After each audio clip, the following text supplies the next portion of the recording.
there's kind of a weird time signature here. Hang on. I never thought Taylor would get experimental like this. Okay, now, wow. Oh my God. Watch as you signed your name Marjorie and me just talking about my...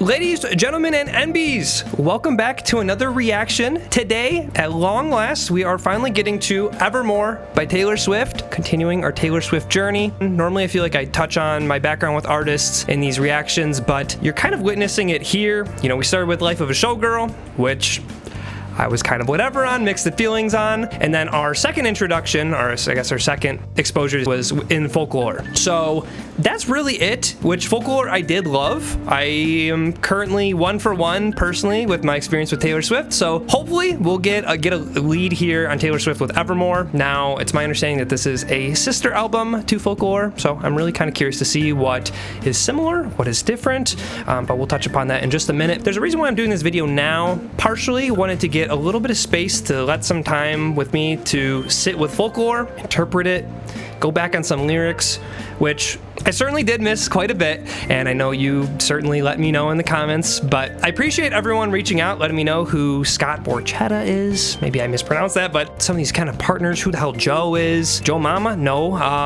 Yeah, I appreciate those who took the time to watch the initial video, took the time to reach out and fill in the gaps, and realistically, with the timeline, this is a Thanksgiving video. This is me being appreciative of all those who kind of showed up, so thank you. Thank you for the love and support.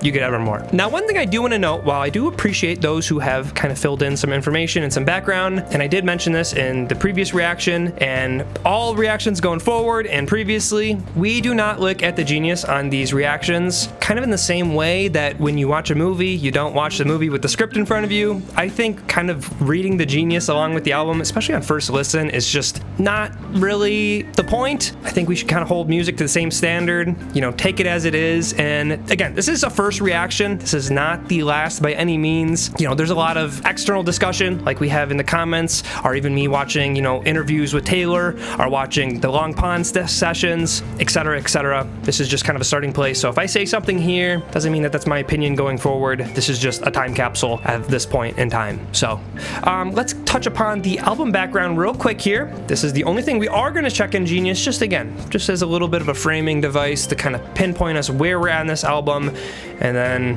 it's time for us to run wild. So Taylor Swift's 9th studio album, Evermore, was her second major release in 2020, arriving only 5 months after Folklore. Swift has described the two albums as sister records, with Evermore serving as a continuation and further artistic venture into the forest of this music. Okay. In contrast to Swift's usual structured and extensive album rollouts, Evermore, much like Folklore, was announced via social media 16 hours prior to release.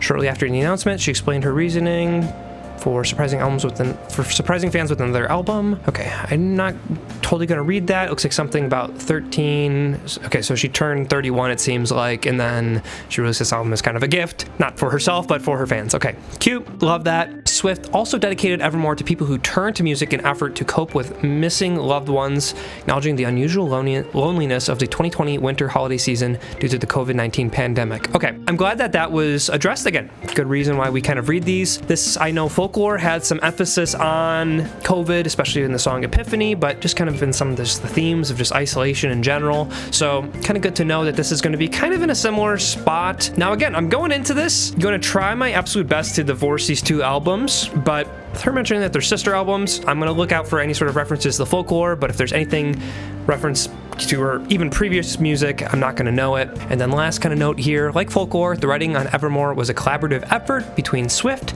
Aaron Dessner of The National, Jack Antonoff, Joe Alwyn, and Bon Iver. Okay, Bon Iver is back on here again, and it looks like there are a couple features, which is HAIM. I'm familiar with the name and writing, but I'm not familiar with any of their music. The National, okay, interesting if it's going to be, you know, the full band, or maybe Aaron is going to sing. Again, I'm not really familiar with The National either. And then Bon Iver, which they popped off, both Taylor and Bon Iver, on Exile, so if they can provide anything even close to that, that's a dub in my books. So, Okay, and then lastly, quickest plug of all time as per usual. We do these live on Twitch, including right now on Mondays. And then this reaction is going to be unedited on Patreon, so you get this. But in addition, which I also haven't really mentioned so far, is at the Long Pond Studio Sessions, I did a reaction to that exclusively the Patreon. That's on there live right now as well. So in addition to the unedited version of this video, previous videos and future videos, you also get access to that. So enjoy that if you dare support.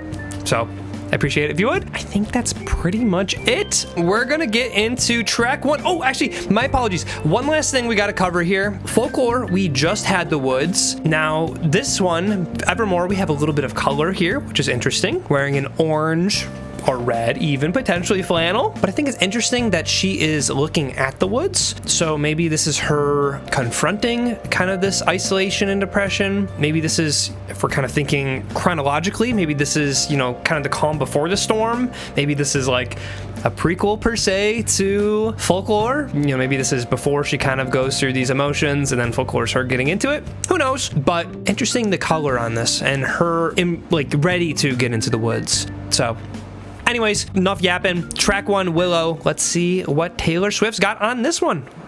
Okay. As per usual, walking in on production first. And we'll try our best to decipher the lyrics as they come in. I'm like the water when your ship rolled in that night. Okay. Ooh, I like the piano sparklings in the background. Like a knife. Turn this up on my end. And if it was an open shut case, I never would have known from the look on your face. Lost in your current like a priceless wine. The more that you say, the less I know. Wherever you stray, I follow. I'm begging for you. Interesting vocal timbre there. My hand, wreck my plans, that's my man. Life was a willow and it bent right to your wind. Life was a willow and it bent right to your wind. Okay, interesting. On the pillow, I could feel you sneaking. Ooh, okay. As if you were a mythical thing, like you were a trophy or a champion ring. There was one I like this kind of like analog snare hit again.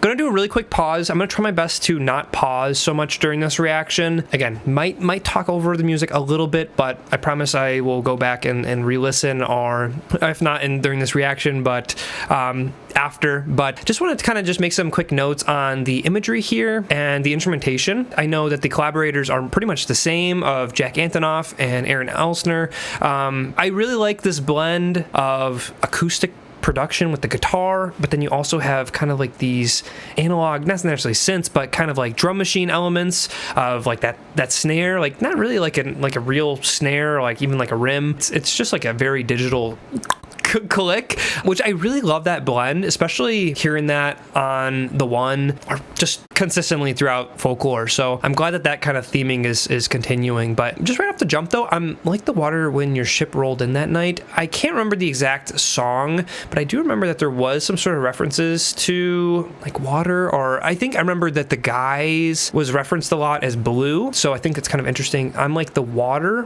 when your ship rolled in that night. So maybe there's some sort of metaphor there. Obviously, again, that's the very first line, so we're still kind of getting into the thick of this, but I know I kind of jumped the gun. I feel like saying a lot of these songs were in relation to a guy or potential lover, but I think this is kind of the main thing that's sticking out to me right now, of just kind of someone who's kind of steeped their way into her life. Now, whether it's a positive or negative influence is kind of to be seen so far. Some of this language is a little bit turbulent, so maybe that kind of speaks to both of them in the relationship, but a little early pause, but just want to get that out of the way.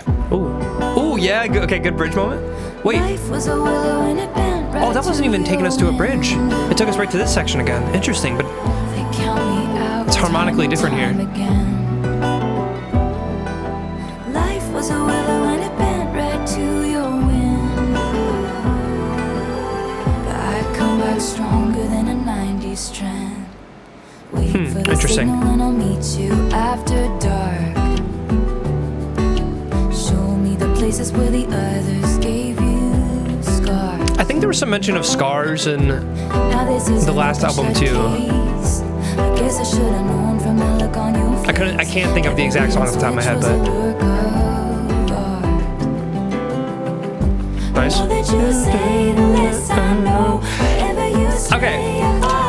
if anything about the song, it's already in here, the melody, so. That's my man. You know that my chain could take you home. Anywhere else is hollow. I'm begging for you to take. I don't want to say it's like an exact like trap hi-hat, but it is a little bit more like that sounding.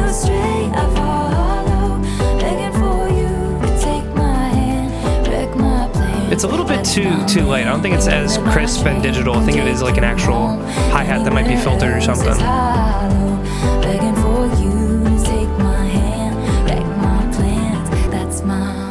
This is just going to be a me ignorant moment. Again, not totally up to the high tier knowledge of Taylor Swift, so forgive me if I'm wrong here. But it's my understanding that she was together with Joe Alwyn at the time, who seems like after watching the Long Pond sessions, seemed like he had some sort of impact on the music writing process. So I don't know if he's a musician or if he just being with Taylor Swift, just the musical influence rubbed off on him a little bit, but kind of curious if this is about him. I'm begging for you to take my hand. Like that line makes it seem like, not like that she's chasing after him, but more so like, I feel like there's a very common theme with the last album of the guy or whoever she was with not really giving attention to her issues or problems, or even just not even saying problems because that kind of has a negative things, but just not even totally invested just in general in her personally. And I feel like there's just kind of a little bit of some aloofness, and I think that's really just kind of what she wants, is just this person just to give her all the attention that she rightfully deserves. So again, not totally sure exactly who this is in reference to, but nice vibey intro. Kind of had some great shoes. Again, I'm gonna do a lot of comparison to Folklore, but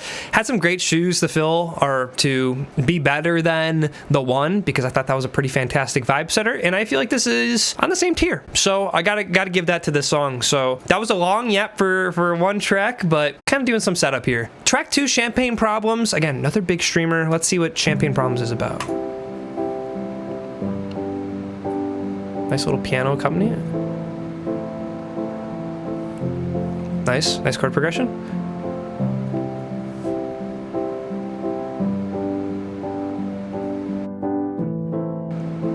I like that we did another repetition of this. Really just kind of let this vibe sit in. Oh, okay. So you could sit there in this hurt. Okay. Bustling crowds or silent sleepers. You're not sure which is worse. Because I dropped your hand while dancing. Ooh. Left you out there standing, crestfallen on the land in champagne problems. The high notes playing, hitting the same note. Mom's ring in your pocket, my picture nice little ostinato. Your heart was glass, I dropped it. Champagne problems. Okay, now we went up there. Nice. And now the production opens up a little bit. Wow. The timbre of this string is so interesting. You told your family for a reason. You couldn't keep it in. Okay. Your sister splashed out on the bottle. Nice harmony. Now no one's your sister splashed out on the bottle. Okay, we're gonna have to do the lyric read through. Too locked in the production here. Okay. No crowd of friends applauded. Your hometown skeptics called it champagne problems. You had a speech, you're speechless. Love slipped beyond your reaches, and I couldn't give a reason. Champagne problems. Okay. Nice instrumental bridge. Okay, love this. Now I'm seeing some different lyrics here. Are we getting... You're going to get an actual bridge? Something I really loved about the last album was the instrumental outros.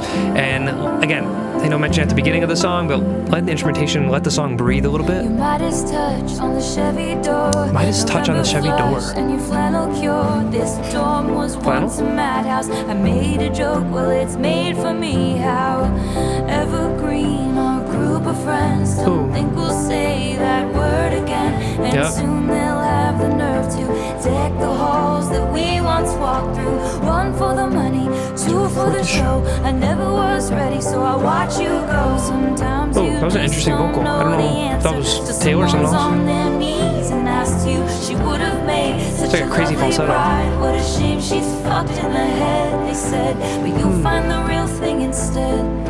She'll patch up your tapestry that I shred and hold your hand while dancing. Never leave you standing, crestfallen on the landing with champagne problems. Your mom's ringing your pocket. I like that the guitar is doing like the high note, also doing like its own ostinato.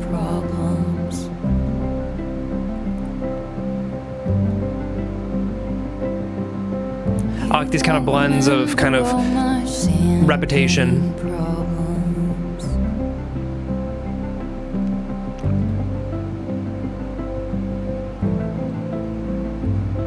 Ooh.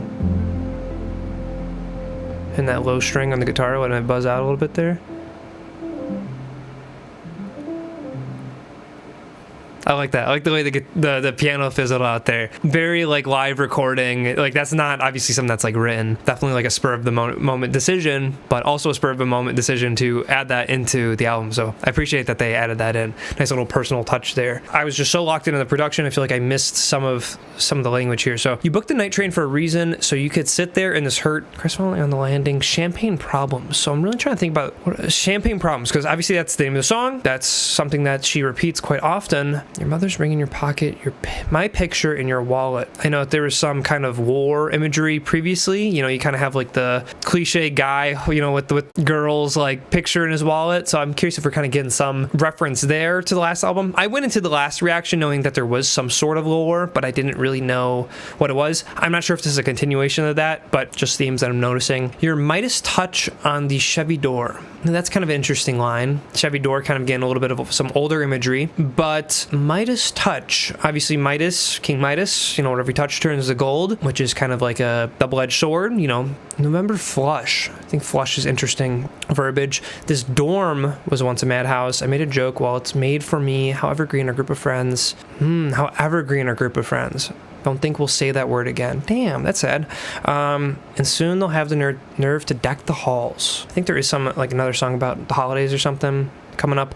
So I think this line here really does a great job potentially capturing what the song's about, or kind of at the core. She would have made such a lovely bride. What a shame she's bleeped in the head. I think this kind of ties into the same sort of theming of the last album, which again, not really theming of the last album. It's just theming of life, Taylor's life, and just the life of, I mean, kind of mansplaining here, but what kind of women go through. I feel like that's kind of a major theme of the last album. But this gives, you know, same sort of vibe as, you know, Mad Woman, or even Last Great American Dynasty. What a shame, you know, she went crazy. I forgot the exact line, but kind of same sort of sentimentality here. I think it's interesting though. Champagne problems though.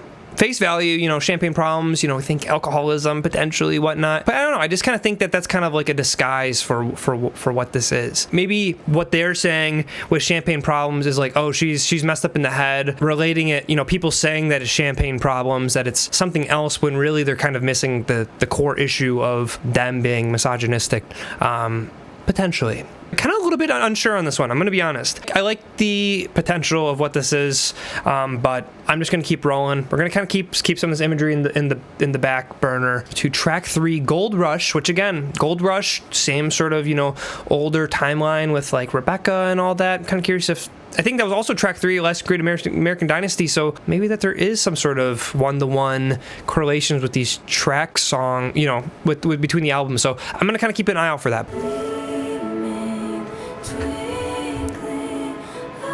Ooh. Whoa. What a beautiful arrangement. Interesting reverb on this. Whoa. Whoa. Drum machine, yes. Okay, flush again. Now if we think about your face being flushed, you know, maybe from alcohol, champagne problems. Okay.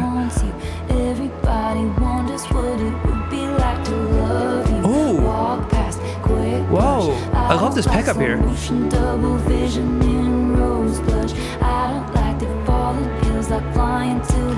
dun, dun, dun, dun, dun. I love that.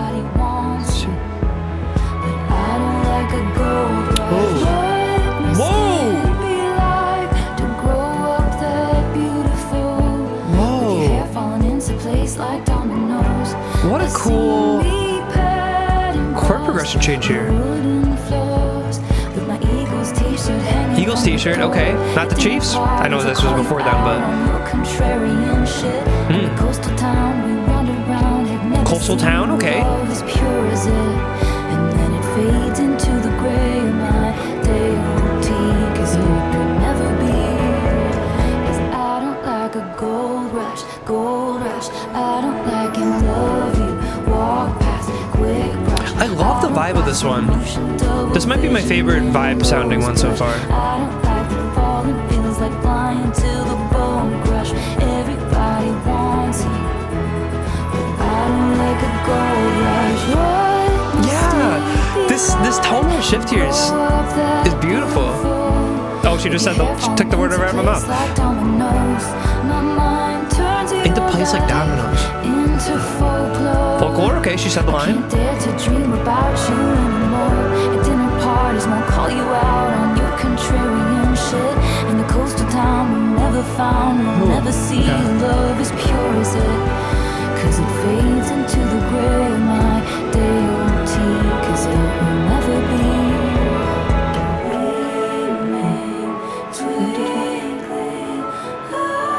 Ooh.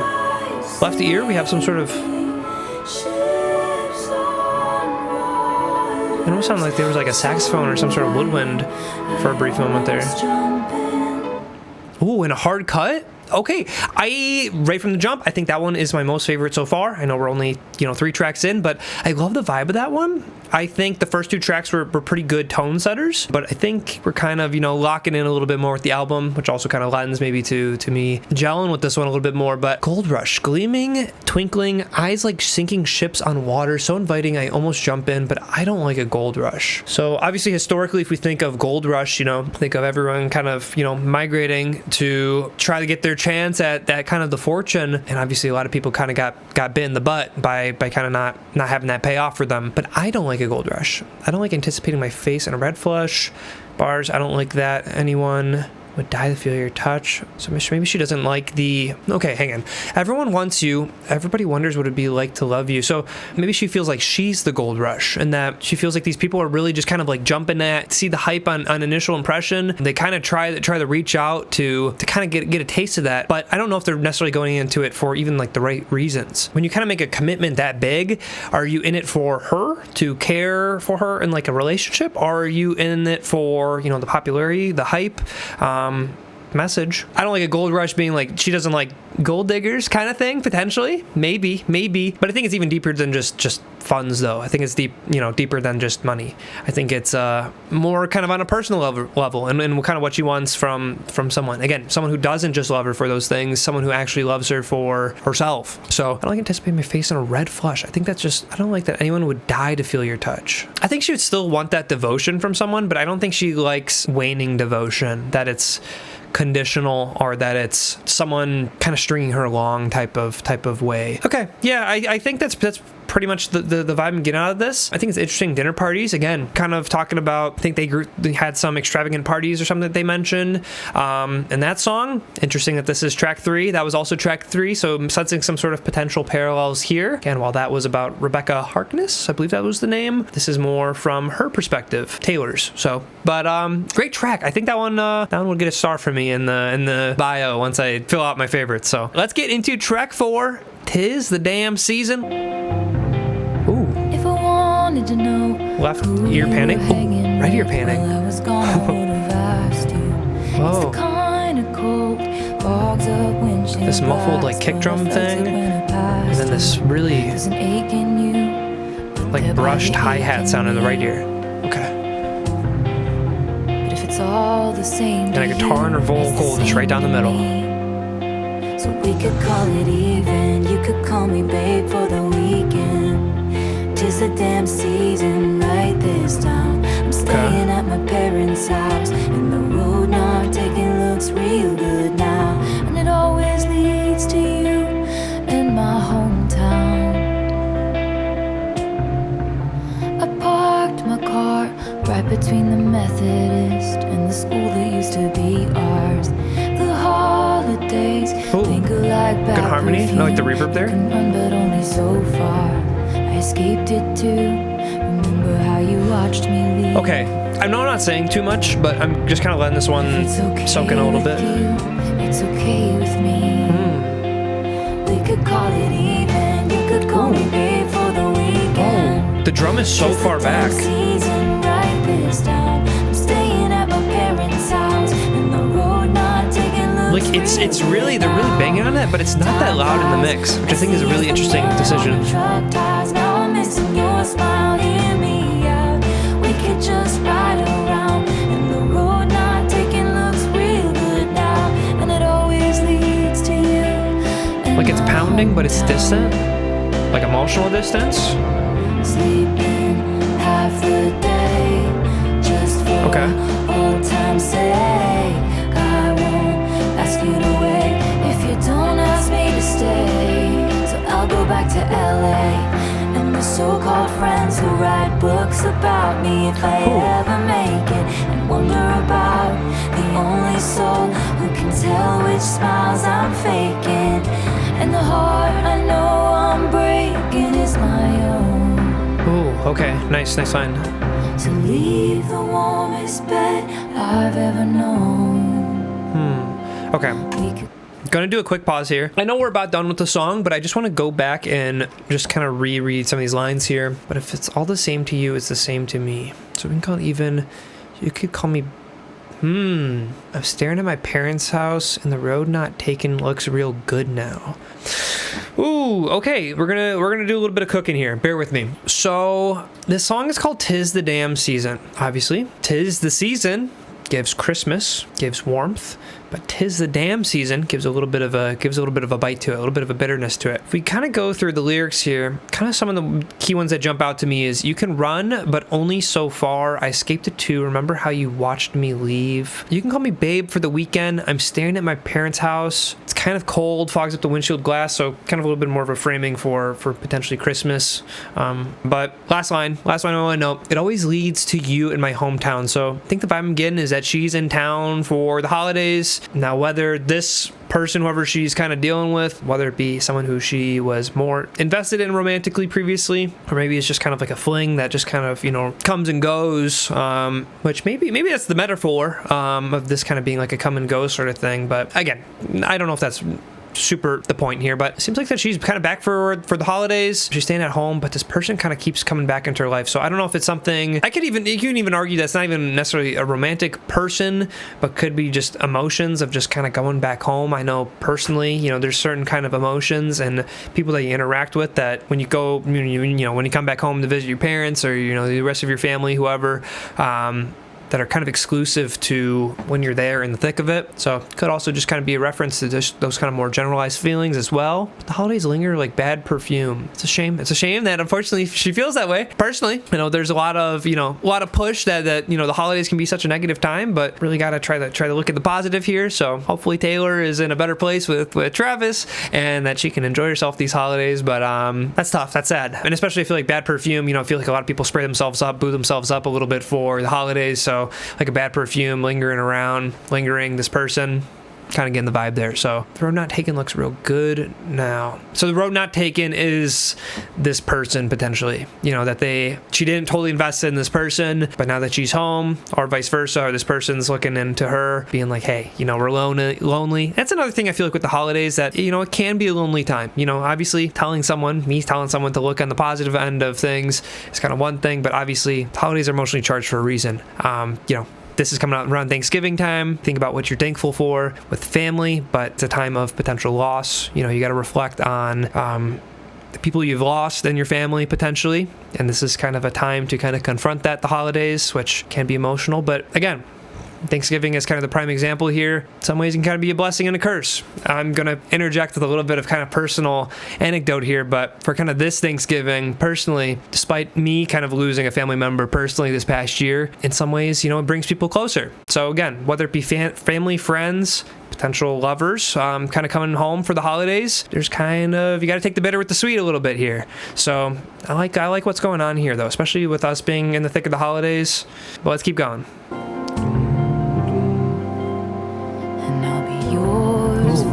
I like it when she goes lower on the register. I noticed that. Damn season. Ooh. We could call it even. Good. You could call me babe. Okay. Something that I noticed a lot during the long pond studio sessions when we reacted to that is her kind of in vocal inflections. And I like that coming up here. Time flies, messy as the mud on your truck tires. Now I'm missing your smile. Hear me out. We could just ride around and the road not taking looks real good. Mud on your truck tires, mentioning the Chevy in one of the previous songs. Okay. In my hometown. So maybe it's the same person, maybe it's not, but It always leads to you. I know Taylor's got the country background, so it might be some sort of connection there, but an instrumental fade out, beautiful. I wish I paused at the end to kind of give my thoughts. I feel like I got most of my thoughts out kind of in the middle there. So if you want to hear that, run it back a little bit if you skipped ahead. But another great song, I think, where the last song, productions and writing was kind of stepped up a notch. This one really kind of, again, locking me into the songwriting of this album. Let's keep rolling. Let's get into track, what is it, 5? Track 5, Tolerate It. Ba-bam. Love the tone of this already. Not just solo piano, but the tone of this piano. 2 chords, but beautiful chords. I sit and watch you reading with your head low. Ooh. I wake and watch you breathing with your Wait. eyes closed. 2, 3, 4, 2, 2, 3, 4, 3, 2, 3. And know There's kind of a weird time signature here. Hang on. 1, 2, 3, 4, 5. 2, 3, 4, 5. Interesting. Okay. That's a cool eyes closed. cool little time signature difference. I don't think we've really gotten that I yet. sit and watch you and notice everything you do or don't do. You're so much older and wiser, and I Now I'm gonna make a comment on the time signature, but let's put a pin in that. wait by Okay. the door like I'm just a kid. Use my best colors drum machine for your percussion. portrait. Love that. Lay the table with the fancy shit and watch you tolerate it. Ooh. If Okay. it's all in my head, tell me now. Tell me I've got it wrong somehow. Like the phrasing there. Also like the doubling of her vocals. Should be celebrated. Getting that lower register in there. Tolerated.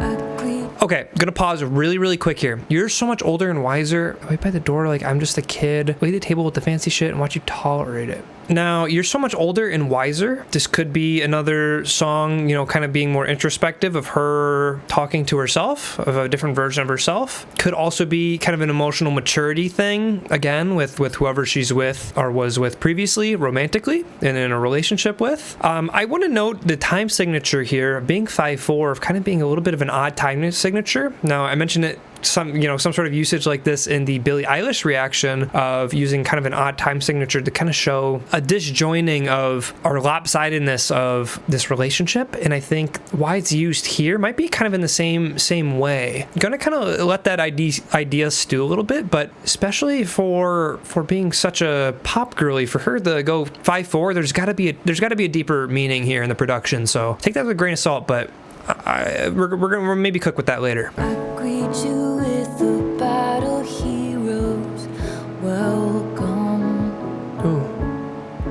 I take your indiscretions all in good fun. I sit and listen. All those synths, the warbles. They gleam and glisten. That's beautiful. So much And even like the drum machine toms here repeating. Beautiful soundscape. I'm just a kid. Right by the door like I'm just a Use my kid. best colors for your portrait. Lay the table with the fancy shit. Now I way like the door like I'm just a kid And though. watch you tolerate it. If it's all in my head, tell me now. Tell me I've got it wrong. The melody line on Watch You Tolerate It seems very familiar. Maybe I'm pausing early here, but maybe, is there another song on Folklore maybe that shares like that melody? That melody sounds really, really familiar. While You were out building other worlds, where was I? Where's that man who threw blankets over my barbed wire? I made you my temple, my mirror, my sky. Now I'm begging for footnotes in the story of your life. Drawing hearts in the byline. Always taking up too much space or time. You assume I'm fine, but what would you do if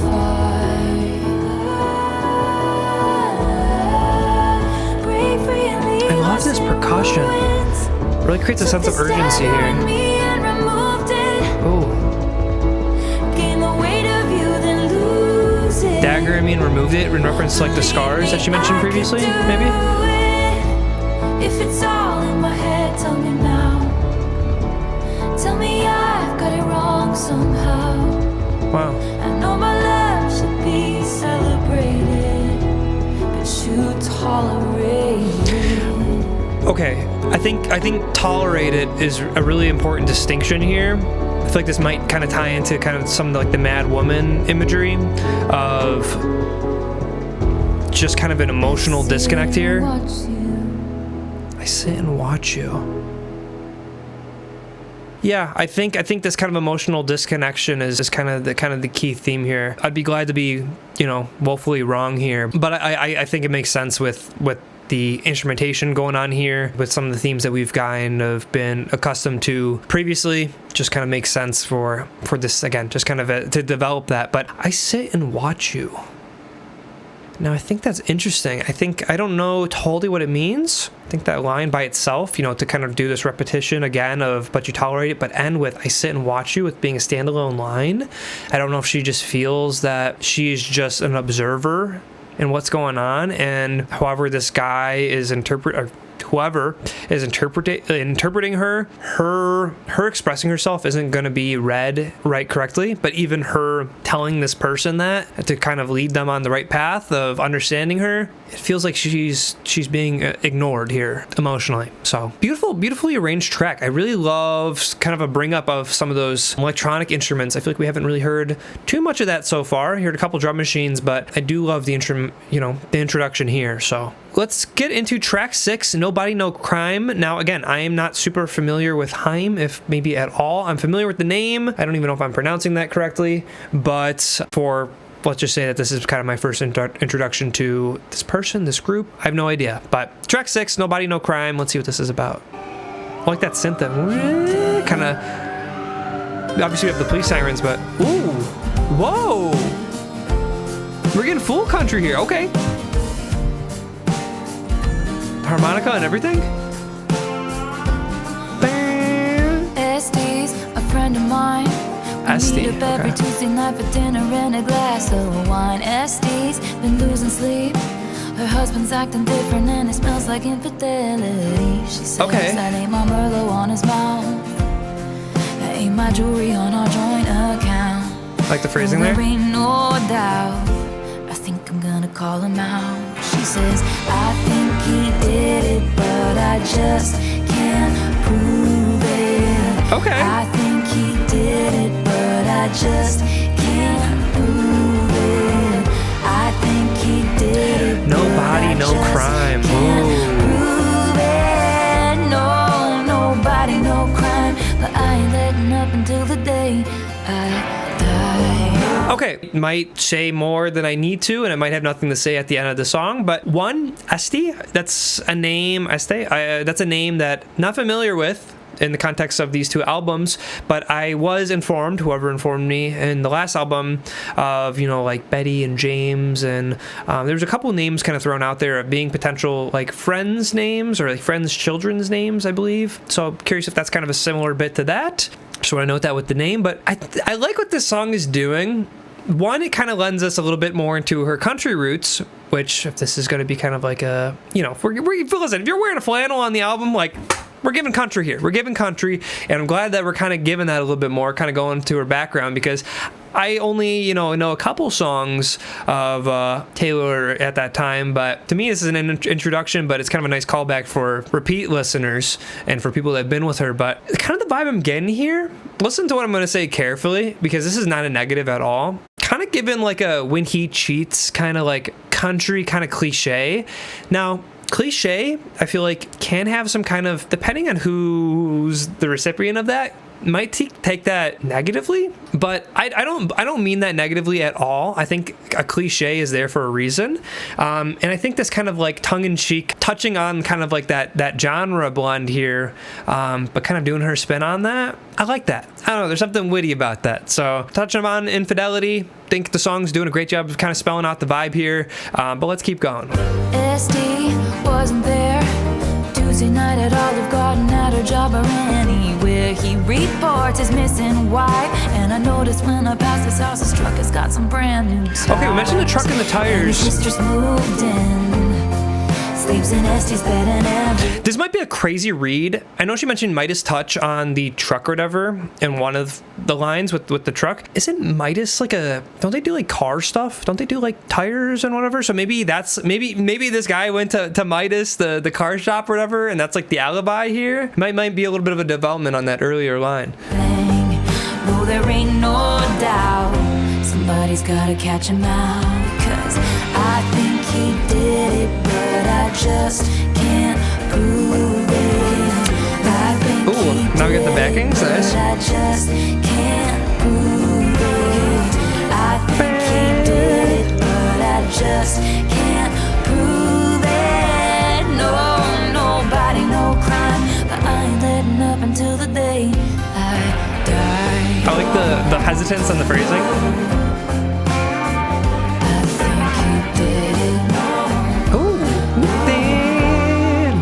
This little shredding there. Good thing my daddy made me get a boating license when I was 15. Nice. And I've cleaned enough houses to know how to cover. We're Mac the Knife in this. We're dropping the body in the water. Okay. Damn. Taylor didn't know you got done like that. She was with me. Good. That's cute. I like that. His mistress took out a big life insurance policy. They think she did it, but they just can't prove it. They think she did it, but they just can't prove it. I want those big toms leaning into this, but I think we're just gonna get an instrumental outro. Oh. Okay, all right. Good. I'm glad it came back. I need this to vibe out at the end here.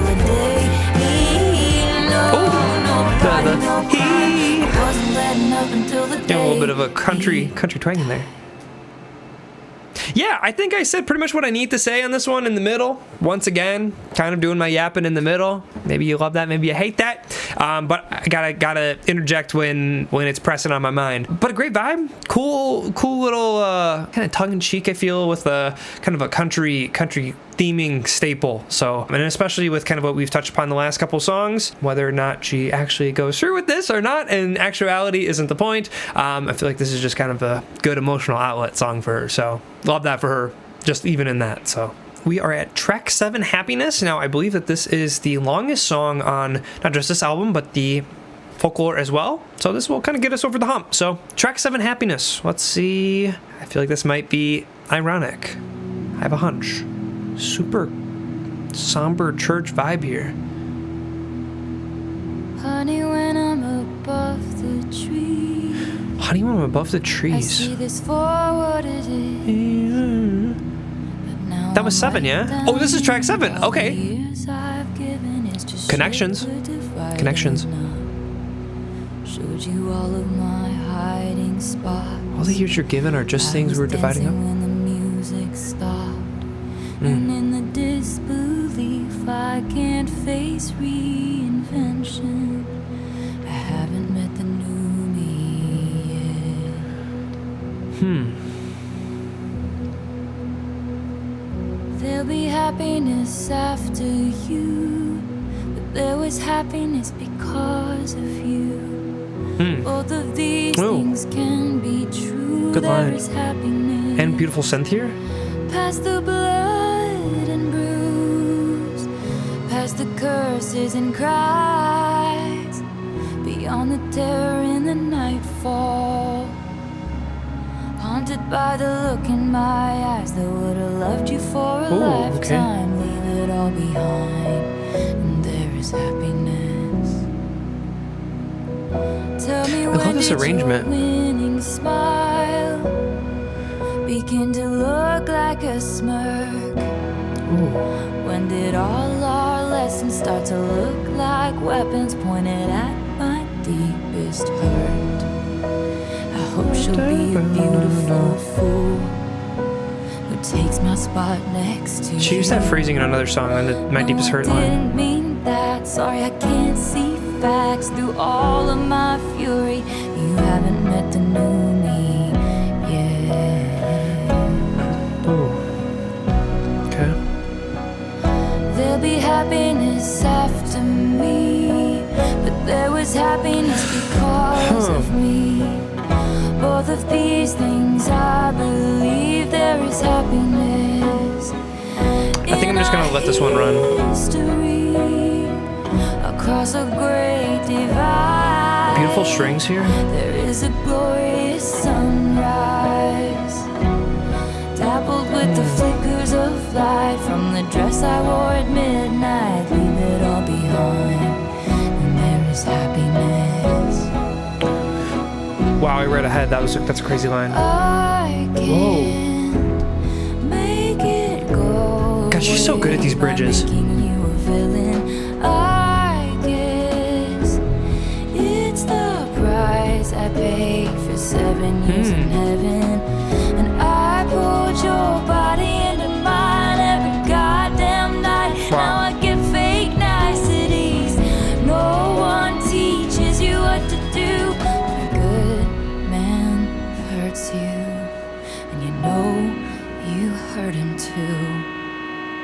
Honey, when I'm above the trees, I'm glad I see you she knows her worth there. But now my eyes leak acid rain on the pillow where you used to lay your head. After giving you the best I had, tell me what to give after While we're building that. All you want from me now is the green light of forgiveness. Okay, nice. Haven't met the new me yet, and I think she'll give you that. Oh, this percussion in the back is so sporadic. There'll be happiness after you, but there was happiness because of you too. Both of these things can be true. There is happiness in our history, across a great divide. There is a glorious sunrise. It's like Dappled with the it's like the beat is like the instrumentation is like arcing. It's like it's ready to fall apart here. Leave it all behind. Leave it all behind, and there is happiness.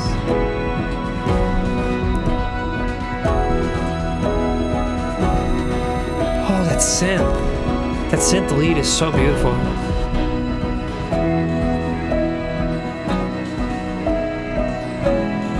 Yeah, that sizzling. I can see this one. I don't know how I kind of thugged it out. I feel like if I was caught at a little bit more of an emotionally vulnerable spot, this one would probably make me act up a little bit. But I'm gonna kind of state my initial opinions first. So from the jump, I wasn't totally sure if this was about a lover or if this was even about herself potentially. I think some of these things now, again, kind of blending a little bit of my new knowledge of Taylor Swift into this. I was dancing with the music stopped, and even Honey When I'm Above the Trees touching on 7. And I know that there was kind of some themings of the relation to the man, the dad, and the madness, kind of touching this that mad woman imagery, which we'll get to, but kind of more of her being younger in that song. And I think I was dancing when the music stopped, potentially her with her masters, maybe a little bit of that going on. I kind of sensed a little bit of her comparing two versions of herself, which is something that I did pick up on a song from Folklore. Now, again, whether that was the intended purpose or not, I don't know, but could be a little bit of a double entendre type thing going on here, where it could be talking about versions of herself, kind of dealing with that. But let's go to the chorus line. There'll be happiness after you, but there was happiness because of you. Both of these things can be true. once we get into the later half of this song, definitely points to that this is in relation to a lover, because I feel like she mentions, you know, a guy or he, or kind of uses a little bit more of direct imagery there. But I think it can kind of go both ways here. I think there's kind of a potential beautifulness in that. Be your beautiful fool who takes my spot next to you. Okay, whoever's replacing her, or that she feels is replacing her. You know, hopefully they don't, you know, meet the same fate that she did, but probably will, because people don't, you know, all people can change, but in some ways they can't. But when a good man hurts you, yeah, and you know you hurt him too, I think that's a really empowering line. You know, there's kind of some devastation, obviously, in being hurt by this man, but I'm glad that she knows her own worth enough, that she knows that whoever is losing her also is going to be inflicted. Even if this other person did her wrong and was emotionally distant and was in the wrong with these things, good to know that, you know, we're girl bossing here. We know that, I want to say you're a catch, because I feel like that's kind of, you know, some kind of man language there, but you know, you're it. I don't know. You have so much value. So great vibe of this one. Really, really somber throughout. So let's keep rolling here. Track 8, Dorothea. Dorothea? Okay. Curious if this is a new character or if this is someone in Taylor's life, but track 8. Hey Dorothea, do you ever stop and think about Nice slap delay on her vocals here. Younger, down in the park, honey, making a lark of the misery. You got shiny friends since you left town. A tiny screen's the only place I see you now, and I got tiny screen. Nothing but well wishes for ya. Tiny screen, the only place I see you now. Maybe in like modern photos. So they live in haunted memories, but this name is such an old name. But you don't like it that way. It's never too late to come back to my side. The stars in your eyes shined brighter and Tupelo. And if you're ever tired of being known for who you know, you always know me, Dorothea. Dorothea, okay, thank you. I don't know who this is. From you I'd buy anything. From you, I don't. Nice electric guitar distortion there. Did you ever stop and think about me? When it was calmer, skipping the prom just to piss off your mom and her pageant schemes. Piss off your mom, pageant, prom. Okay, so. Damn Dorothea, they all wanna be ya, but are you still the same soul I met under the bleachers? Well, ooh. So, kind of getting some childhood love type thing here, but I'm still not super confident. And you'll go on with the show, Dorothea.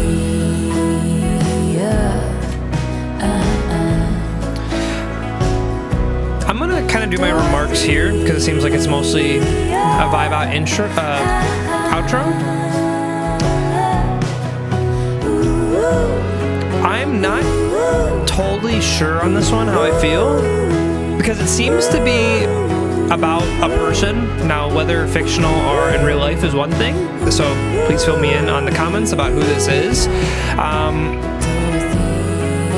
I think not knowing that kind of docks this song a couple points for me personally, in that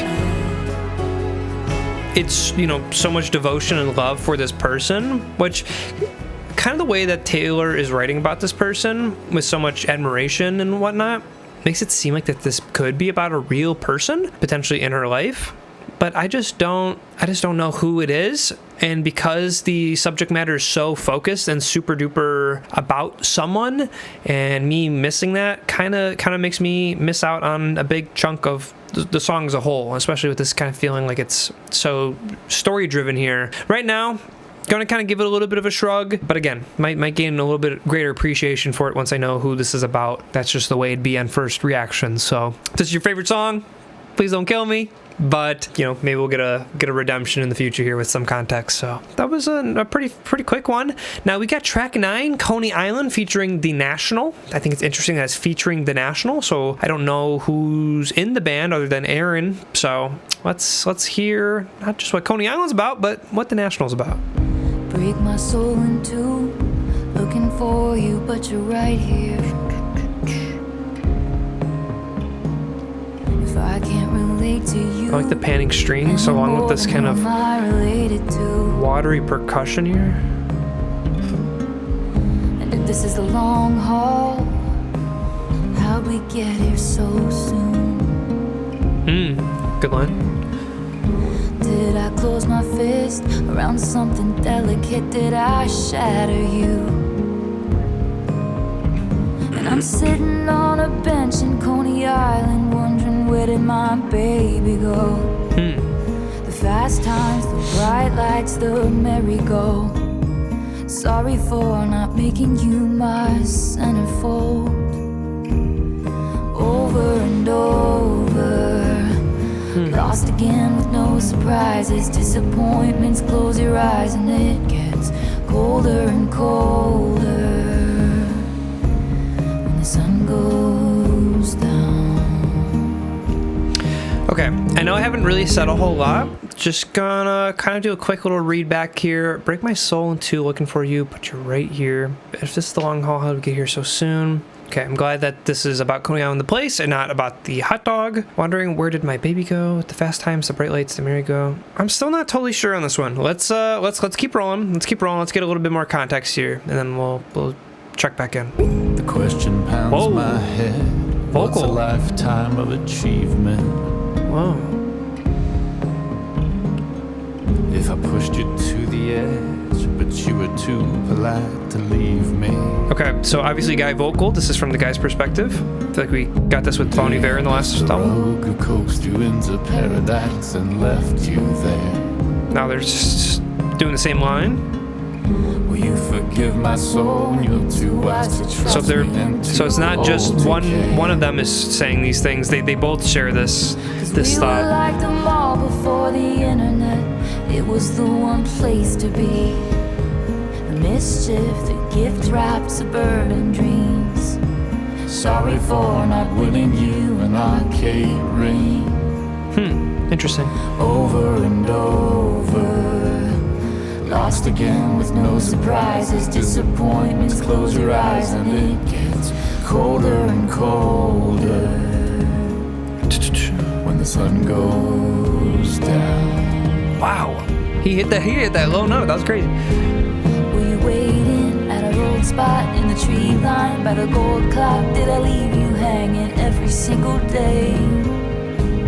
Were you standing in the hallway with a big cake? Happy birthday, did I paint your blue Happy birthday, skies the darkest gray? Wasn't this album released on her birthday? Interesting. And when I got into the accident, the sight that flashed before me was your face. Whoa.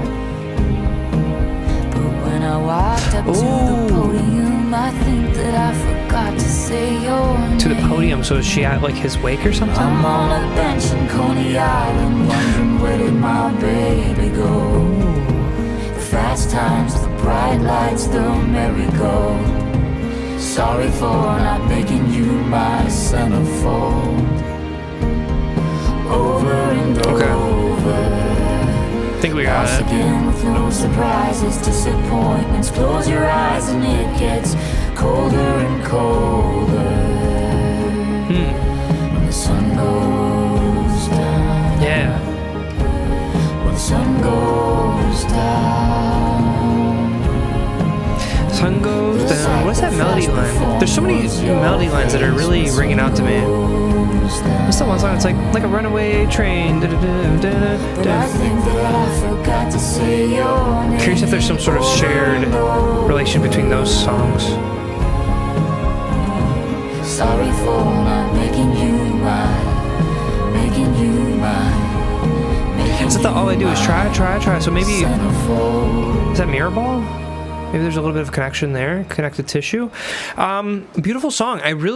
She's kind of cooking so far with her collaborations. I really love that it's not just someone hopping on a track just to collaborate with her just instrumentally and whatnot, but that they have a narrative function as well. I know of Coney Island that it's like an amusement park, but where is that location? Isn't it like in New Jersey or something? New York? Okay. I think it's interesting some of the relations to, and it gets colder and colder, so you know at the the theme park or the amusement park or whatever, and obviously it's in New York, and New York gets historically really, really cold being on the East Coast and whatnot, so I like that. But it's not just the weather, it's also emotionally. I really like using Coney Island as kind of a metaphor for like the good times. Now, obviously, again, if we're thinking about the place, you got Ferris wheels and attractions, and typically when you're doing like a life montage, you're thinking of the good times, and these are sort of places that I feel like spill out in movies of being at like a festival or whatnot. But that imagery is really important because whoever from the National sings, and when I got into the accident, the sight that flashed before me was your face. So it's like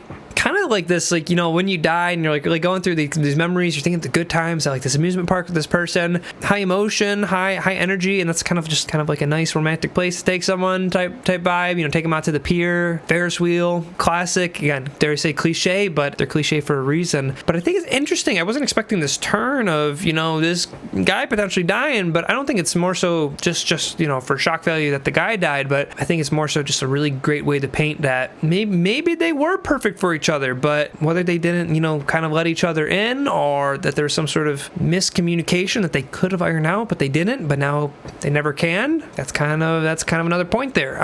But when I walked up to the podium, I think that I forgot to say your name.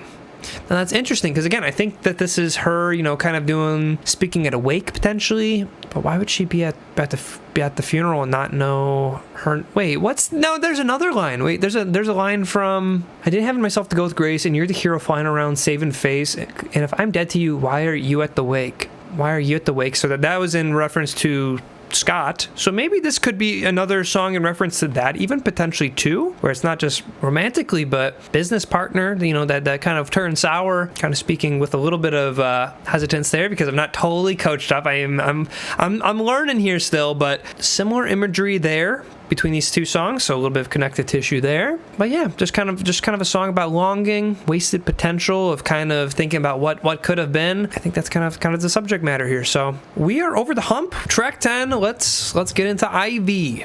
I was one to know.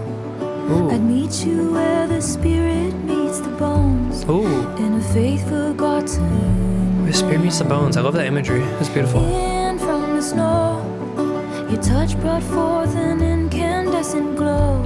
Tarnished but so grand. Instantly think of Elden Ring there. Old widow goes to the stone every day, but I don't. I just sit here and wait, grieving for the living.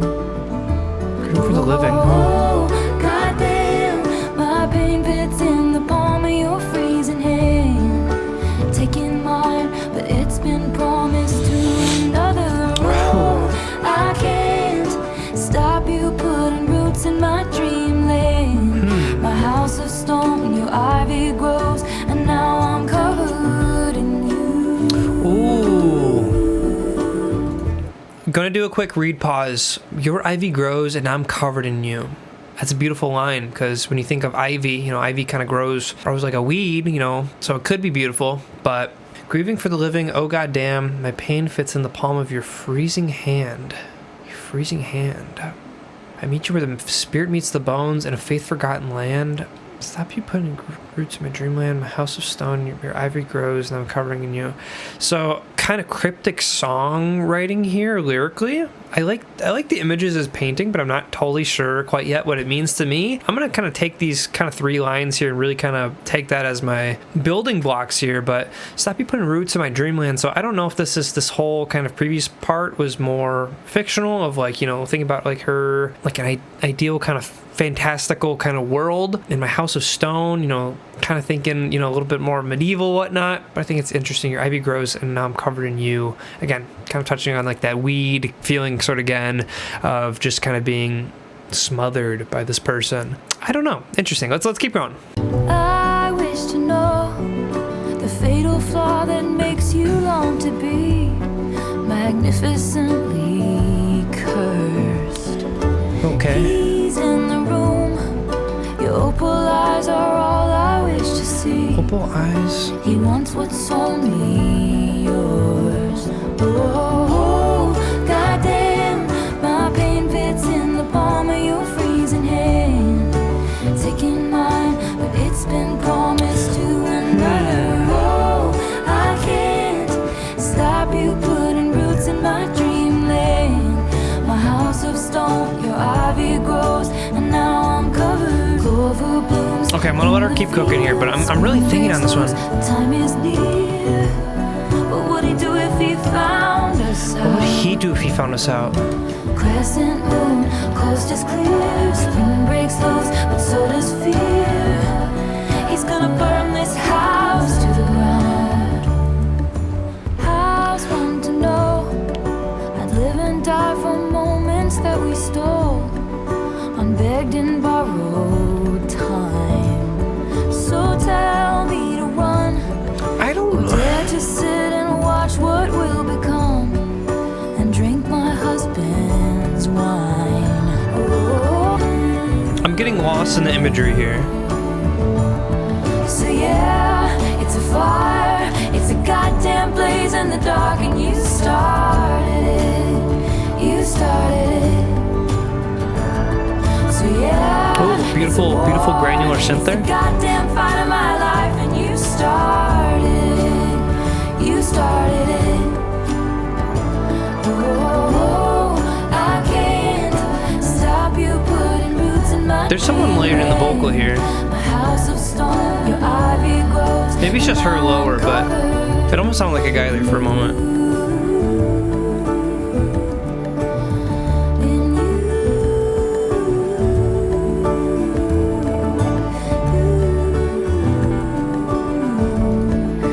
Now I'm covered in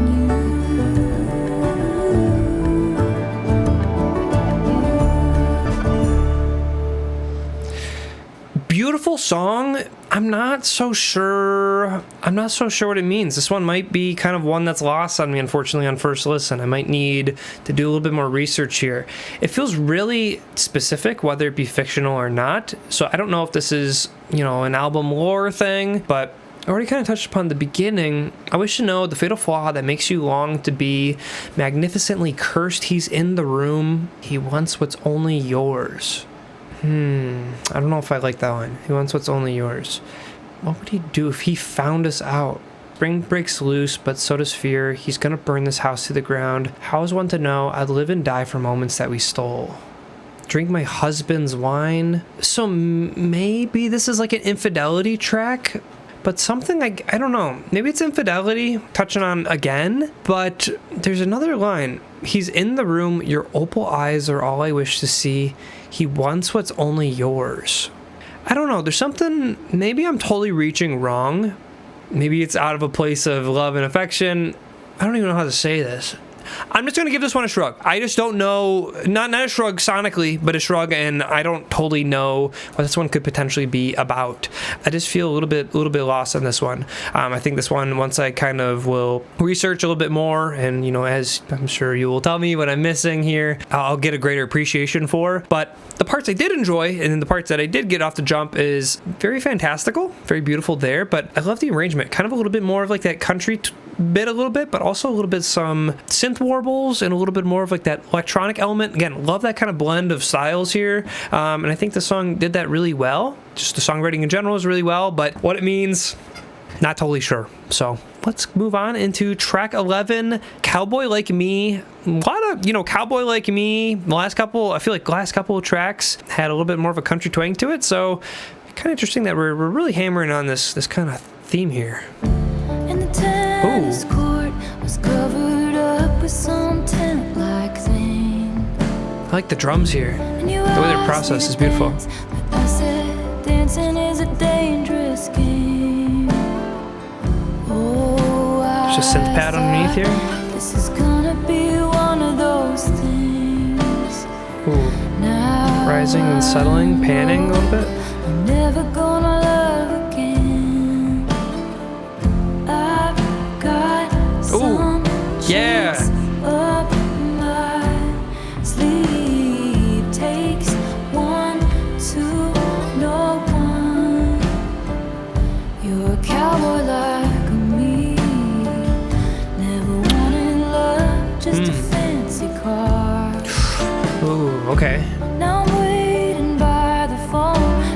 kind of touching upon that same sort of imagery of like the gold digger type thing.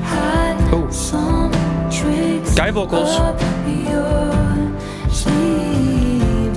That's important. But there's no feature on this. Interesting. You're a cowboy like me, perched in the dark, telling all the rich folks anything they want to hear, like it could be. Wow, the mix of their vocals is perfectly balanced here. Only if they pay for it. You're a bandit like me, eyes full of stars, hustling for the good life. Never thought I'd meet you here. It could be love. We could be the way for it, and I know I'll pay for it. Yes. Okay. Need a nice little instrumental break. I feel like I've been kind of longing for those a little bit. Hear a little bit of some real deep echoed harmonica swirling around. So it's like a ghost of a cowboy in here. But then we also got an electric guitar, which is kind of an interesting. Like, it sounds cool. Not totally traditional cowboy potentially, but. You're a cowboy like in the skeletons in both our closets, plotted hard to fuck this up. Nice harmonic movement. Old men that I've swindled really did believe I was the one, and the ladies lunching have their stories about when you passed through town. Oh, that was all before I locked it down. Now you hang from my I love that hit. That hit's beautiful. like the gardens of Babylon. With the acoustic and the. With your boots beneath my bed, forever is the sweetest home. Oh, good line. I had some tricks up my sleeve. Takes one to know one. You're a cowboy like me. Yeah, we're just gonna let it ride. Instrumentally, real viber here. Never gonna love again.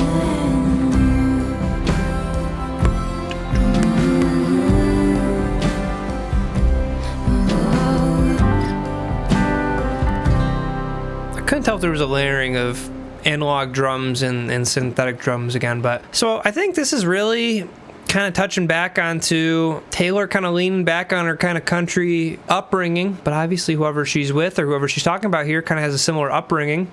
So I think there's kind of a little bit of a kind of comparison there, just kind of on their background. But you're a cowboy like me, so when you think of a cowboy, you think of, you know, someone who's kind of up to no good, getting in the fights and whatnot, you know, someone who's kind of independent, you know, lone wolf type thing. So not really compatible for love. Like, it could be what love, but it doesn't really seem like those two things aren't really synonymous. Being cowboy and love, like, something I do think is kind of interesting though. Never thought I'd meet you here. It could be love, could be the way forward, and I know I'll pay for it. And the skeletons in both our closets and the old men that I've swindled really did believe I was the one. And the ladies lunching have their stories about when you pass through town, but that was all before I locked it down. So the town, when you pass through town, so maybe talking about either herself or, you know, this other guy, lover, this cowboy, passing through town and, you know, her kind of locking it down. But obviously it doesn't seem like it panned out, because forever's the sweetest con, you know, telling someone, you know, I love you forever, you know, in marriage, telling someone you're going to marry someone, and then it doesn't really pan out. Fortunately, that's just kind of a bittersweet kind of moment there. I think the takes one to know one line really just kind of hammers in that kind of country background. God, whether it's right or wrong is not really the point here, just kind of their upbringing, kind of how their experiences that they've had growing up. This is just how they are, but unfortunately they're just not compatible with each other. So really kind of hammering in that idea here. Cool vibe. Gonna have to kind of a little bit of a reiteration on, I feel like, some kind of earlier themes, so we'll leave it at that. If I miss something, let me know, but let's keep moving along to track 12. Long story short, let's keep on moving here. Whoa, drums here, okay. Faithfully, Whoa. I tried to pick my battles till the battle picked me. Misery, This is like the most, like, I feel like real poppy thing we've gotten so far. In my sleep, and you Like, there's some real grit to these drums or percussion here, but Sheree references the knives and scars a lot. Oh, the distortion on that. Long story short, it was a bad time. Pushed from the precipice, clung to the nearest lips. Long story short, it was the wrong guy. Ooh. Now I'm all about you. Ooh, interesting. Okay.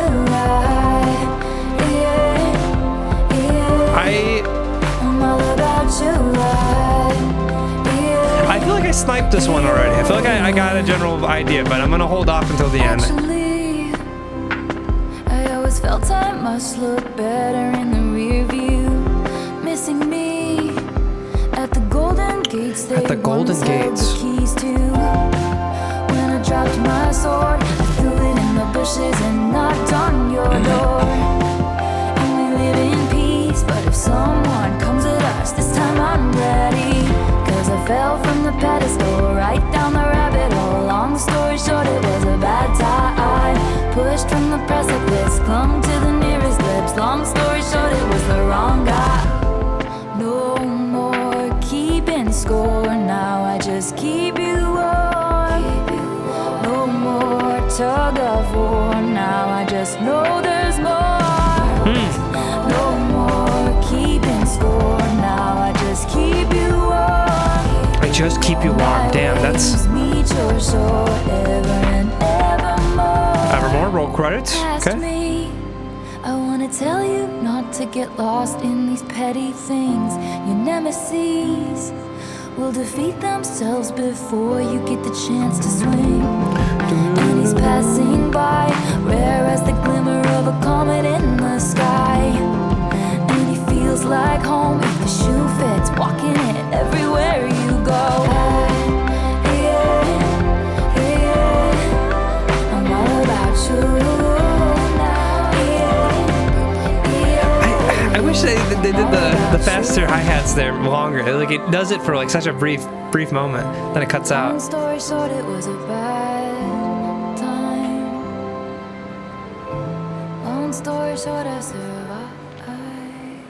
Okay, now the latter half of the song, once we get a little bit later, kind of trails off from, I think, my initial impressions, but faithfully, I tried to pick my battles till the battle picked me. I was in the alley, surrounded on all sides, the knife cuts both ways, if the shoe fits, walking it till your high heels break, and I fell from the pedestal, right down the rabbit hole. Long story short, it was a bad time, clung to the nearest lips, long story short, it was the wrong guy. Now, I might be totally wrong here, as I sometimes maybe often am, but just on initial impression, there's a kind of a couple key points that really lead me to think that this is, it's another, you could say, another song about a guy, whatever, which is one thing, but I think there is kind of a little bit of a twist on this song. So I fell from the pedestal is kind of one thing. I was in the alley, surrounded on all sides. Another line, put a pin in. And if the shoe fits, walking it till your high heels break. Pin in it. Some of the verbiage on those kind of lines make me kind of think of like paparazzi, in the alley surrounded on all sides, high heels, maybe she's at some sort of event and, people are kind of surrounding her. But the kind of point I want to get from, I fell from the pedestal of people, putting her on such a high place, just emotionally as a person, but clung to the nearest lips. Long story short, it was the wrong guy. Now I'm all about you. I'm all about you. There's a little bit of she's not totally being sincere here. I feel like she's kind of being a little bit tongue-in-cheek potentially with kind of the narrative that surrounded her. I know I touched upon it a little bit previously, or kind of asked questions regarding how society has kind of viewed her previously to now. But again, I'm going to just kind of, for the sake of reiteration, me kind of being blind to a lot of Taylor Swift stuff, so I don't know totally all of her relationships or whatnot, but public perception that I was always aware of is, is always kind of the running joke or whatever that, Taylor Swift falls in love with these guys or whatever, ha ha ha, whatever, which whether it's true or not is whatever, but it's also kind of not their people's business, but whatever. But I think it's kind of interesting of her kind of being like, clung to the nearest lips, long story short is the wrong guy. I think she's just kind of like, I guess I just kind of clung to whoever the next person was. I guess it wasn't the right person, but now I'm all about the next person. So I think it's kind of a little bit jokingly on this song, whether that is it or not. I don't know, but that's kind of what it spells out to me. That's what I'm gonna roll with. I like that. I think that would be kind of a nice spin on kind of just not just talking about these potential guys, but just a nice little spin on that, especially with her fame background and all that. So All right, we are in the home stretch here. Got 3 more tracks. Track 13, lucky or unlucky number 13, Marjorie. Whoa. Never be What is that so background? kind, you forget to be clever. This atmosphere and texture is beautiful. Never be so clever, you forget to be kind.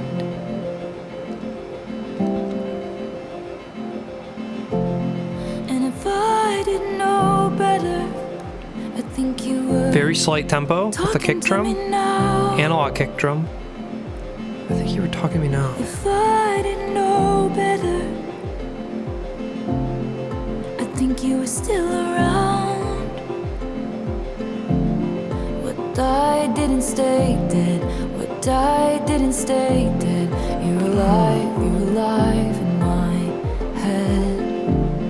What died didn't stay dead. What died didn't stay dead. You're alive, so alive. Never be so polite, you forget your power. Yes, I love these instrumental pauses, letting instrumentation breathe. Such power, you forget to be polite. You forget to be polite. I don't know. Okay. And if I didn't know better, I think you were listening to me now.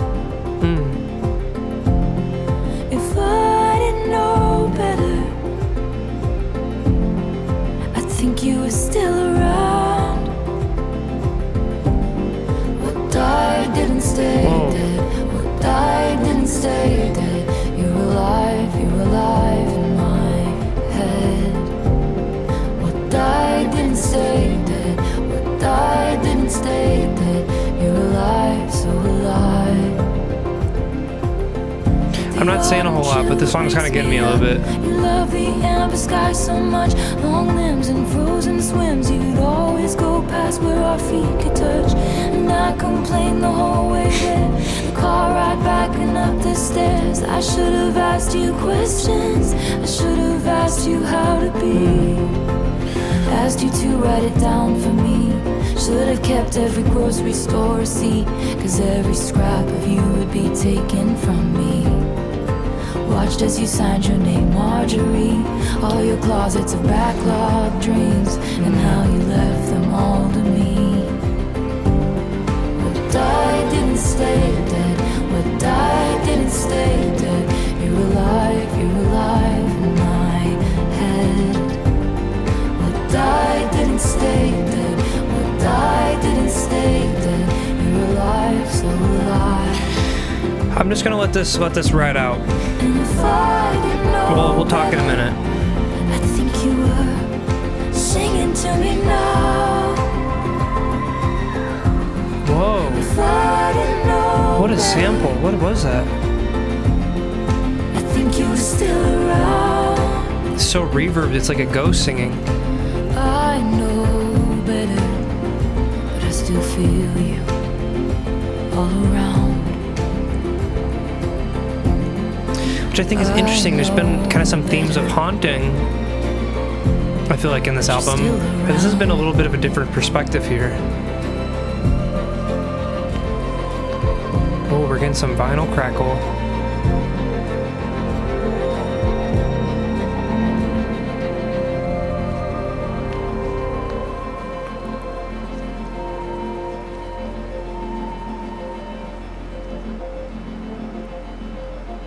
Whoa. Okay, why didn't I say anything on this song? Okay, before we figure that out, I do want to check one thing, and this thing is important. I need to see what shares this track.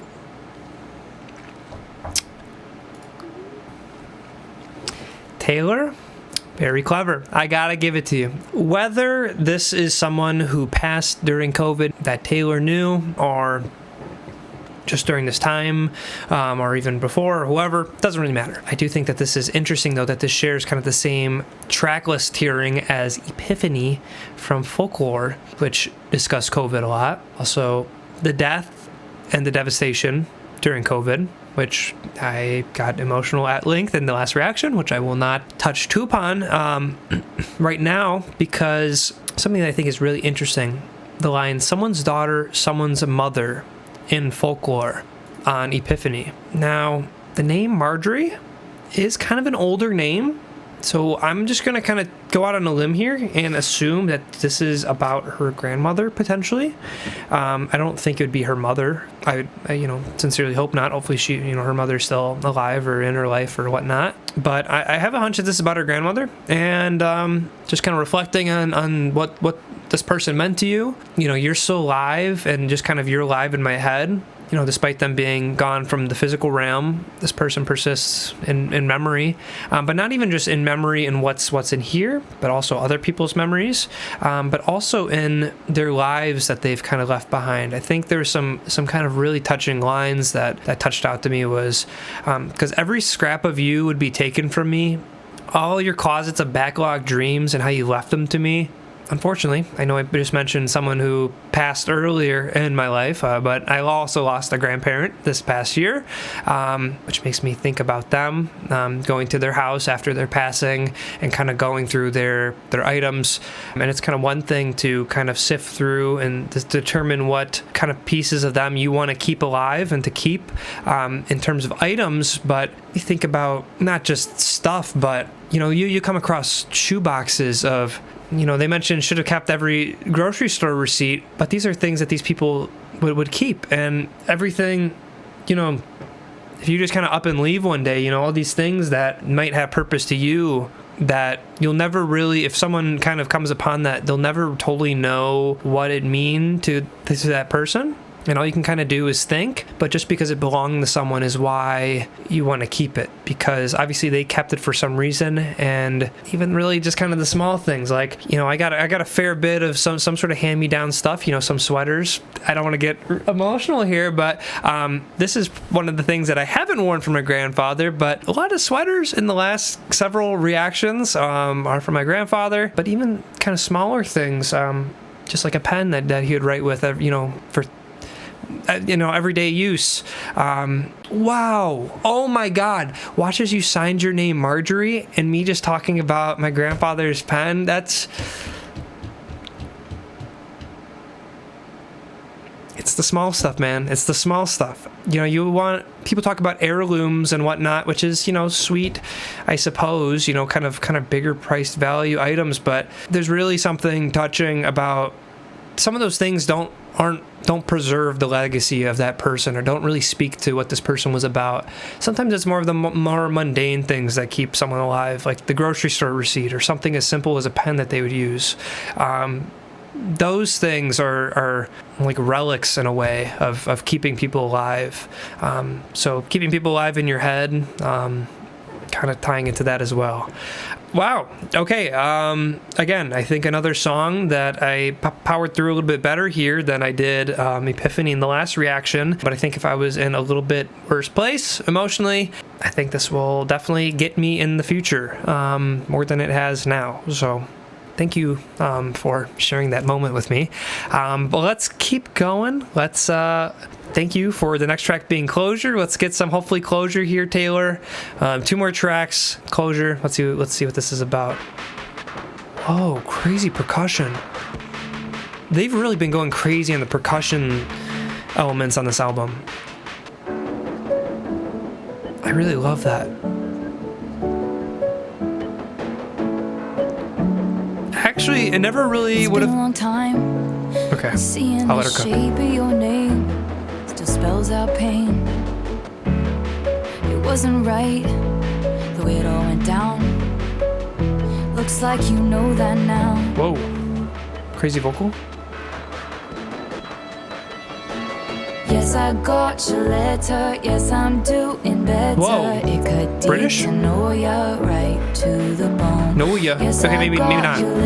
Scottish? Yes, I I'm don't. doing better. I know that it's over. I don't need your closure. I don't know what this accent is, Closure. but there is definitely something going on here. Don't treat me like some situation that needs to be handled. Ooh. with my spite and my tears and my beers. I never thought Taylor would get experimental like this. Okay, now, production-wise, she's bringing me in right now. Yes, I got your letter. Yes, I'm doing better. Why is she doing this voice? Deep to know you right to the bone. Yes, I got your letter. Cut out there. That was beautiful. I'm doing better. I know that it's over. I don't need your closure. Did she mention getting closure or the guy wanting closure in another song? Your closure. So she's saying she doesn't want this guy's closure now. Interesting. Closure. Potentially, even if it's about a guy. I'm not even totally sold on that. I know I'm just a wrinkle in your new life. Staying friends with. Okay, maybe. Iron it out so nice. Guilty, guilty. Reaching out across the sea. Across the sea? Okay, bringing that kind of metaphor back from the first track. First line, even. But it's fake and it's oh so unnecessary. Wow. It's so aggressive, so... Yes, I'm doing better. The instrumentation surrounding this is so... Yes, I got your letter. Yes, peaceful and quaint, but then you have like this aggression underneath, so... Closure, closure, your closure, your closure. So... Whoa. I'm sensing a little bit of some dissonance here, because the instrumentation and what Taylor's saying seem a little bit on opposite ends here. She's saying that she doesn't need your closure, but obviously we have like a little bit of garbled sound in the background. Some kind of beating on pots and pans type of warping around. So it seems like there's still a little bit of rage kind of underneath here, or like I think she said, what's the line? I don't know. But ironed out. Like it's not totally ironed out still. Like she's saying she doesn't want to closure, but I think really there's a line. I know I'm just a wrinkle in your new life. So it's like, yes, they moved on, but still, even a wrinkle, you're affected probably a little bit more even than you might even say that you could be potentially. And again, however this person affected you emotionally, something that you can try your best to, there's kind of, I feel like different kind of stages with closure and compartmentalizing the emotions within you. When these kind of events happen in the moment, there's the part of you that thinks about it frequently, and that, eventually you get to a point where, you're not thinking about it day to day, but, maybe you'll think about it occasionally. Then you eventually kind of put that part away, but you can never fully put it all away. So I feel like this is her taking a step, but again, this wrinkle is you're still creased by this person, and in the same vein, they're creased by you. So no matter how things ended up, you're still going to take a piece of this person with you. I think that's kind of what this is getting at. Step in the right direction, but that's just how it would be. Okay, last track, Bon Iver, Taylor Swift, Evermore. I loved Exile, so I'm hoping, they probably will, but I'm hoping they cook here. Let's take a big swig of tea here to finish up, because we're kind of losing our voice. Track 15, Evermore. Let's see how this wraps up here. Gray November. Have we heard that before somewhere? Maybe I'm overthinking. Gray November. She's following the piano melody line. I like that.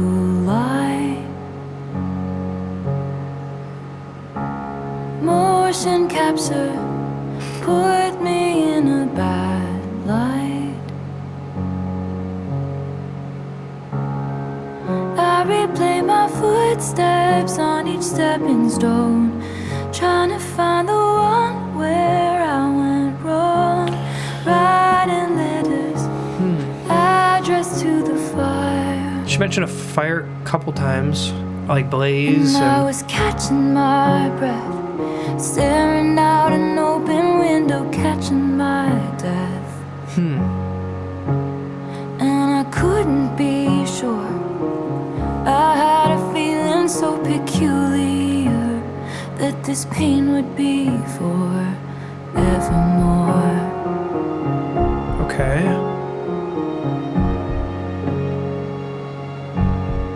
Okay, interesting. Hey, December. First November, now we're in December. Onward. Okay, I think I see what she's doing here. Can't remember what I used to fight for.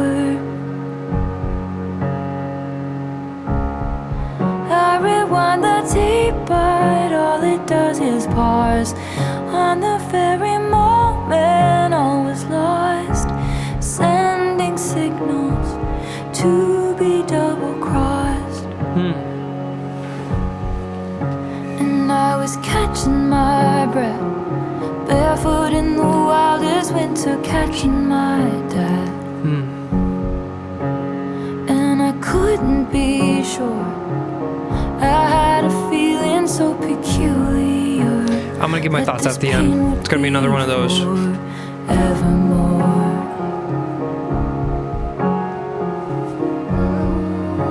Okay, Bon Iver's trickling in.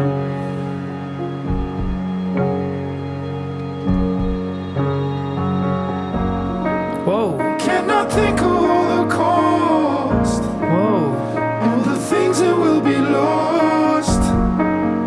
Or can we just get a pause to be certain we'll be tall again?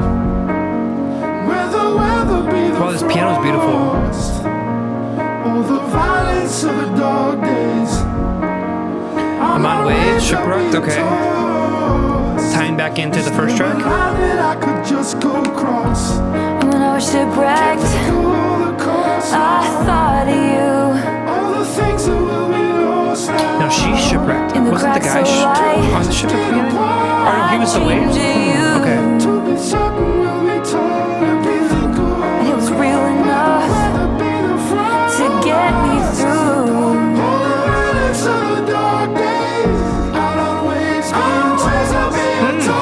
I swear.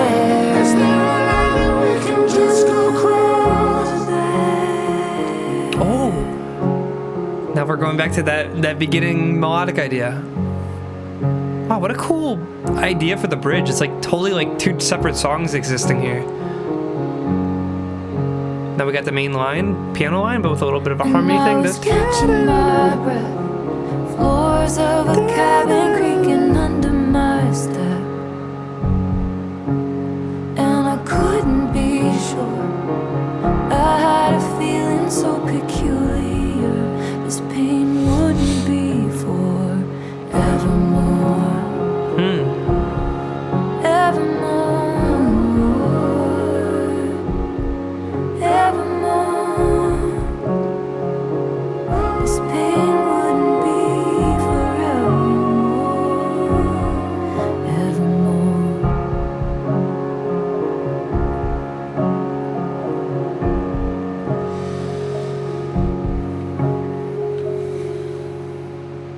Okay, we got a couple seconds here. Wow, that's a long time for silence. Really letting us sit in our thoughts here at the end there. Great track to end this sister album duo thing going on here. Starting with Gray November, talking about, I don't really feel like I need to touch upon too much of the imagery, but I think it's interesting going from November to December and then bringing back kind of these themes from the first song or even just kind of persistent throughout the album. But going from November, December, talking about the wildest winter, I feel like this song is kind of the album artwork in a way. This album artwork is, I know I said maybe this album artwork is her ready to brace the woods, which maybe still could be it. I know it's kind of maybe a perspective thing. Maybe she's, taking one last look at the woods before she gets out fully. It looks like she is pretty much out right now. But I think it's really interesting, this imagery we're painting with time and the passage of time and the winter months. Really just kind of feels like a depression type song, going through the thick of it. And unfortunately, the winter months really kind of bring that out even more, whether symbolically or not. But the way that she kind of repeats this mantra of evermore, well, let's see how it's addressed in the beginning.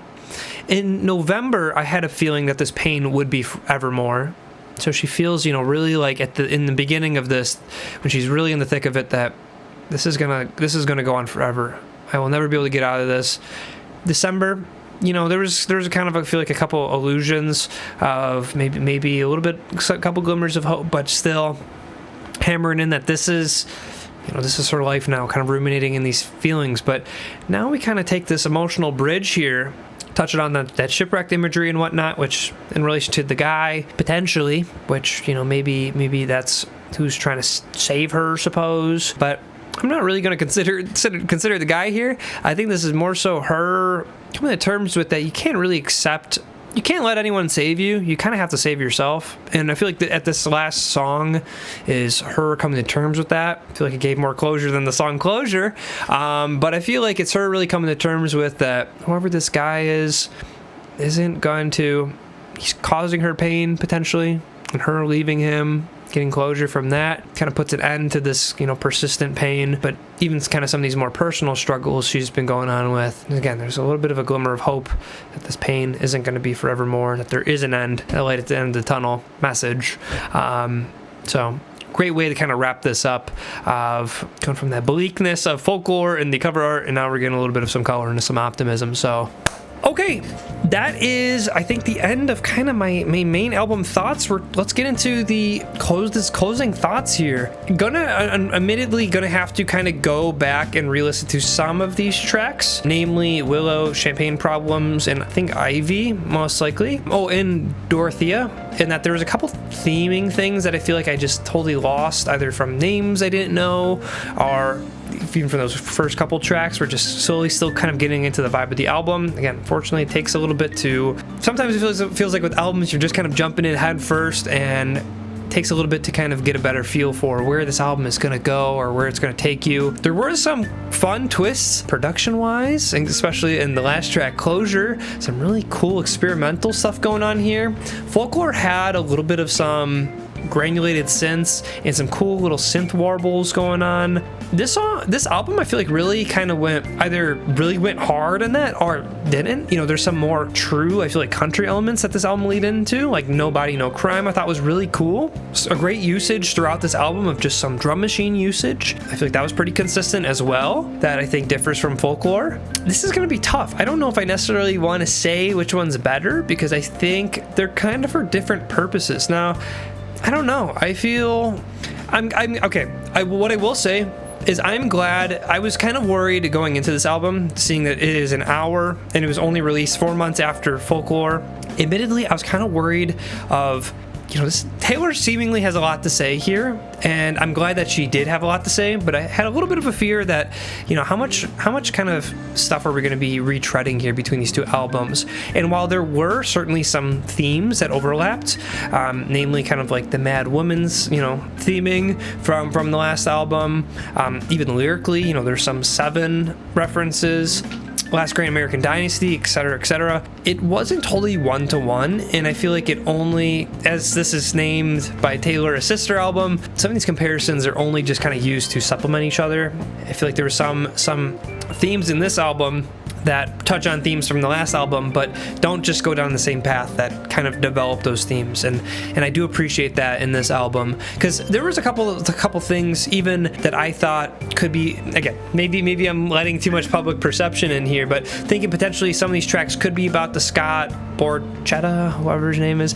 I know Scott last name something, Borchetta. Could be in relation to that and her masters. So just having knowledge of that now definitely helps. And I think there could be some kind of comparisons there, but I thought in the last album, again, maybe it's just my ignorance, I feel like that was something that I just kind of touched upon and then just kind of got out, where I feel like this album, again, whether intentional or not, and maybe just how interpreting it, I feel like kind of developed those themes. So I feel like it really kind of plays to both albums' strengths of strengthening some things from the last album, and having some, knowledge from the last album really kind of helps my understanding of this one as well. So that's really where I'm going to place it. If you want to see my favorite tracks, I'm going to kind of re-listen to these tracks kind of a million times of editing this, but I'll put some stars on them in the description, as I usually do for these reactions.